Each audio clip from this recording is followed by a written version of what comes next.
and clean white platters of pastel colors. This swirl is as much a part of Miami as the pinky ring. Joe's Stone Crabs. Last night, the entire Notre Dame coaching staff went to get themselves some Joe's Stone Crabs. Coach Kelly very pleased with that dining decision. Hey, let's take you back to a 1990 Notre Dame game to connect the dots to our next guest. Penn State taking on #1 Notre Dame. Tight end then, Al Golden. Key fourth quarter touchdown catch to topple the Irish.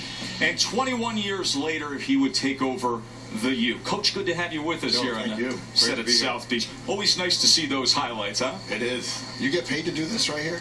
Is this not beautiful? You know it every day. Recruiting's easy when this is your world, Coach. It's nice. Speaking of which, state of the program right now, the U. Obviously, everybody knows the headline, another self-imposed bowl ban. Give us the state of the U. We're excited. You know, we played 21 freshmen this year and started 10.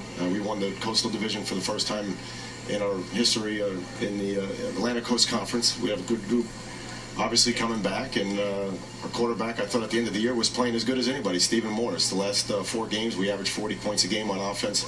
He had 11 touchdowns and no interceptions, and would have loved to have continued to develop those guys and gone to the ACC Championship and play Florida State and ultimately go to a bowl game, but we opted to self-impose so we can move the program forward. Yeah, and obviously the conference looked very good in postseason with Clemson over LSU, Florida State in the Orange Bowl, and Louisville coming on board. It looked pretty impressive. Yeah, Syracuse too, and so Pitt, Syracuse, Louisville coming on board. It's an exciting time for us, and you know, we're excited to be here. You played Notre Dame this year. We did. Give us your scouting report on the Irish. Yeah, no, our game notwithstanding, we're sitting there at 13-3 at the half, and we made so many mistakes early in the game, and you just can't do that.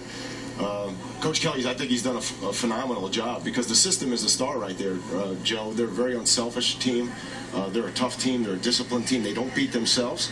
They protect the ball really well on offense. They control the ground game up front. Big, physical, mature team. They have leadership. They had some guys come back that were an integral part of this run. You know, Eifert on offense, Manti Te'o on defense.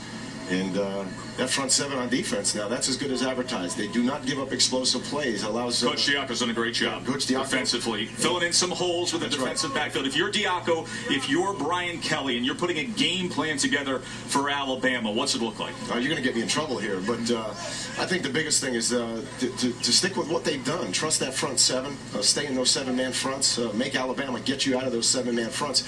Keep protecting against the deep ball, which they've done a great job all year. They don't give up a lot of explosive plays, Joe. And I think if I'm on the other side, I'm saying, you know, we got to do something to get them into an 8-man front. We really got to try to drive the ball down their throat a little bit, run the ball with power and authority, get them out of that 8-man front, and then we'll take our shots over the top once we single up on the outside. I haven't asked you if you're comfortable with a prediction. If you are, we'd love to hear it. But a likely outcome, a likely type game we will see between these two? I think you're going to see a 28-24, 24-21 game. I might be wrong, but I'm not allowed to, you know, because of the American Football Coach Association, I'm not allowed to predict the winner or whatever. But I think that's the kind of game it's going to be. I think both defenses are very talented. I think both teams run the ball well. They don't beat themselves with a lot of turnovers, and both are very disciplined, fundamentally sound teams. And just how impressed you are with what Saban has done yet again, and what Brian Kelly has been able to do when so many before him with talented Notre Dame fans, they could never get through and break through in recent years. Well, we're excited. You know, we're excited to watch Brian do that, because obviously that's something that we want to do. We haven't been in the BCA or in the elite talk here for about 7 or 8 years, and that's something that we want to get done.